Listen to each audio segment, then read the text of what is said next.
a retired scientist by the name of David Froning, who is alive and well and living outside of Flagstaff, Arizona today.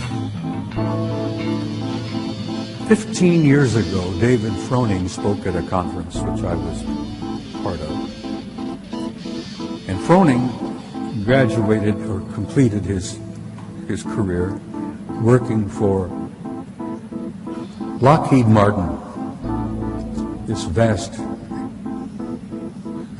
corporation that's got their sticky fingers in so damn many things. David told us at this conference 15 years ago that before he retired, Lockheed Martin had, how the word he is, they had developed and were using hyperluminal flight. And it took some of us a little bit of a side there, and David, hyperluminal flight. Yeah, he said, faster than light. They've had it 40 years.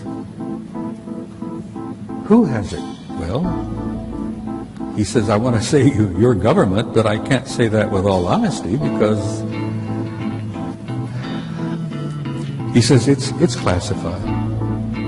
We've had hyperluminal flight for years, and you may know about it in another 20, 30 years when they fess up and tell you that what they can do, what they've accomplished, and what they can do, and what they have done.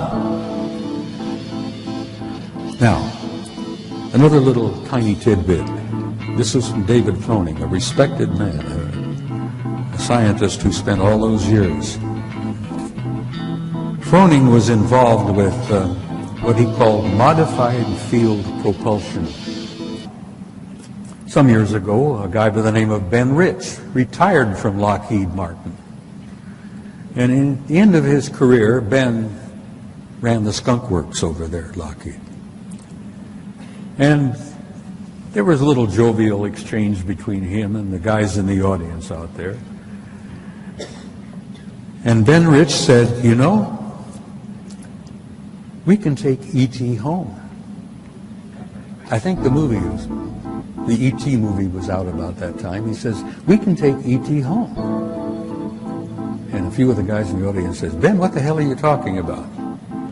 Oh, he said, let me tell you, we've got stuff you wouldn't believe. We can take extraterrestrial home. So they said, look, what the hell is it all about? He goes over to the blackboard and he writes, unfunded opportunities. Okay. Well, the guys say, well, what the hell does that mean, Ben? Unfunded opportunities. So he goes over with the chalk and he circles the U and the F and the O. UFO. And then he had a big grin on his face and he left the podium. So we got these little bits and pieces. You talk about leakage. Arthur Clarke used to say, if you see advanced technology to a degree that's beyond what you can understand, you can consider it as magic. Well, this is magic, guys. This was photographed in the infrared, and this is a city under the surface of Mars the size of Chicago. It's generating an enormous amount of heat. I'm sorry about the details of it are not that clear, but you can see the streets blocks. This is an underground city on Mars that's fully active and filled with God knows who and what. Next picture, please. That's Phobos. That's the moon, 12 miles in diameter. The Soviets planned to land on it. Well, someone else said, no, you're not going to do that. But that is a picture of Phobos, which they've all concluded is an artificial satellite. Big secret? So's our own. Next picture. This photograph was taken by your own NASA Apollo 13 guys on their trip to the moon that didn't work out too well. And many of you may have heard rumors about the story, but Apollo 13 had a small nuclear device aboard. And they had been told by the guys that ran NASA that they were going to land on the surface, going to place this small nuclear device. And then when they all left and came back aboard and came back, they were going to detonate it and study the reverberations of this nuclear device, study the seismology of the moon, because they've been convinced for some years that the moon is basically hollow. It appears to be somewhat of an artificial satellite. Well, they plan to detonate this nuclear device, and the others said, no, you're not going to do that. We'll get back to that picture again, please. All right. I wanted to show you. This picture was taken by Apollo 13. The object you see there in the middle is 5 miles long. It's an artificial, I assume metallic object, probably crammed with guys. And that object followed our Apollo 13 all the way to the moon, around and back. Now, whether they were trying to make sure the Apollo 13 guys got home safely or what, whether they were the ones responsible for Apollo 13's little accident, which kept them from landing on the moon and placing that nuclear device, who knows? We may find out someday. But here you have an artificial object in orbit on the way to the moon, 5 miles long. Now, I've spent some time aboard aircraft carriers with my kid. I've been invited several times. My boy served on 4 different carriers, nuclear-powered Nimitz-class carriers. We have carriers with 5,000 men in the crew, 1,000 feet long, 150 aircraft, snack bars, dining rooms, accommodations, this and that. Can you imagine the accommodations on an object? I like to think that, there's McDonald's, bowling alleys, God knows what. I'm sure they have a fairly good life out there. Anyhow, aboard an object 5 miles long, I tried, in the time I had, to do 2 things.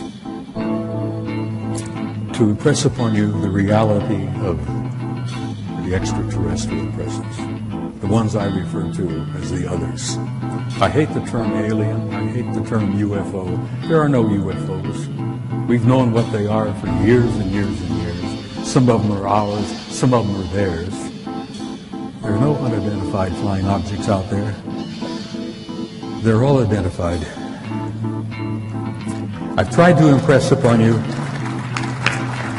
the seriousness of it, the seriousness of the cover-up and the lies they've been telling you, the importance of why you need to know as much as you can know. And you need to be presented with the material, because then you all deserve the truth. You have a right to know, and you have a need to know, because you are the people that this whole damn thing is all about. Now, they're in our midst. That's an understatement. When I came in, I arrived yesterday. I've been running around here all day. There's an old friend sitting in the audience out here who I've known for years. He's currently with Defense Intelligence Agency. He's getting up to years. He's probably going to retire very soon. And I've met him many times. We've shared a lot of information. There's another young man in the audience here who I will not point to because I can't see the damn thing with those lights, who is from National Security Agency, and he and my old friend were not aware of the other one being present here. But the one that's most redeeming and most exciting for me is there is a couple here who look like they're in the mid-40s. They look like a husband and wife. Nice-looking people. Very nicely appearance. As I said, their appearance is like a husband and wife. They're sitting together. Neither one of them were born on this planet. Guys, they're in your midst. If you have dinner down here somewhere, you could If you have dinner down here somewhere, you could be sitting next to one of them. There are two of them in the audience this afternoon, and I want to salute you. They're nice folks. They're as human in most respects as you and I are. They're all over the damn place. They're in our midst, and they are family. We're related to them because they were the ones that had a hand in establishing us as a hybrid race 100,000 years ago. And that hybridization is still underway. It's still happening even as we sit here and speak. And it's simply this: you're not alone, and you have never been alone. And you have had, as I have learned over the years, an intimate interrelationship with advanced extraterrestrial intelligence from the beginning of human history. But the thing I've learned, I guess, the most powerful thing, is that there is a God. Don't you ever doubt that. There is a supreme being. And you're all a part of that, because there is a spark of that divinity flashing and burning in every one of you. It's known as your soul, your immortal soul. I want to say something in closing. Really amazing, folks. As reported by Florida Today, a Delta IV rocket blasted off from Cape Canaveral in the midnight hours of August 19th. According to official reports, the unmanned platform, operating under the auspices of a shadowy organization known as United Launch Alliance, carried a payload of satellites created to safeguard existing military communication satellites that were already in geosynchronous orbit above the Earth. Not many were aware of this launch, and even some among those who had advanced knowledge of it were questioning the payload.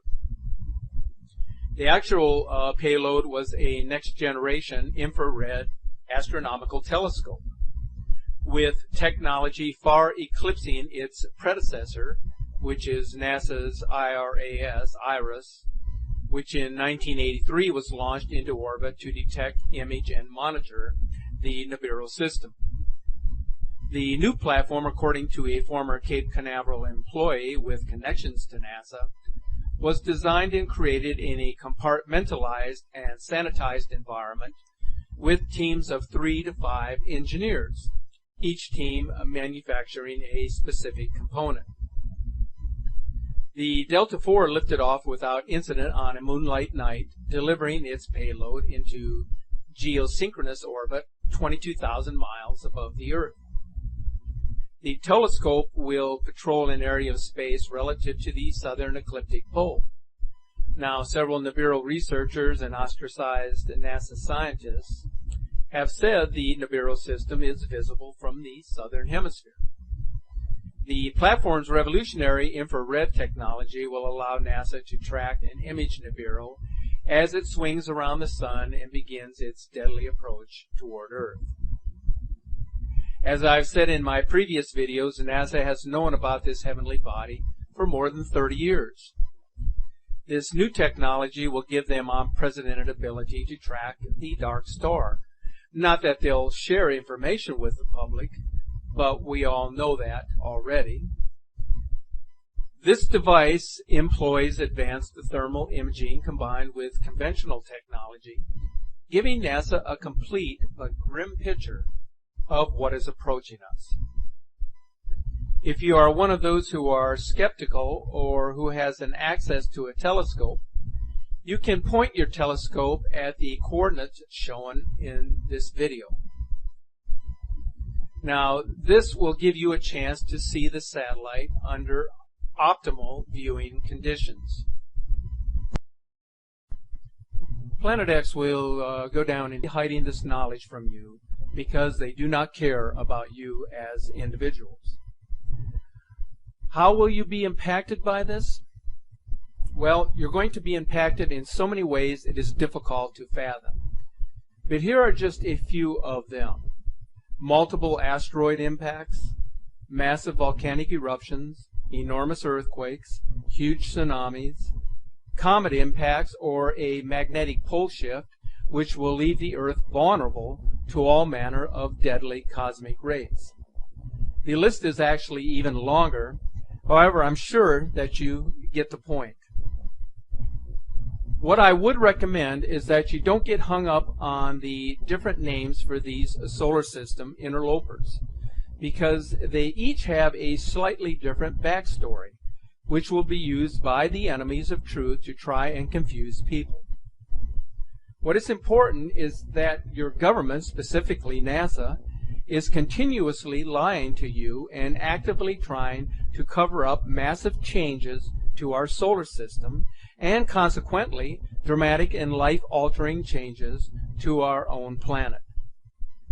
There is a list of anomalies already happening to all planets in our solar system, including Earth, but they are minimizing this.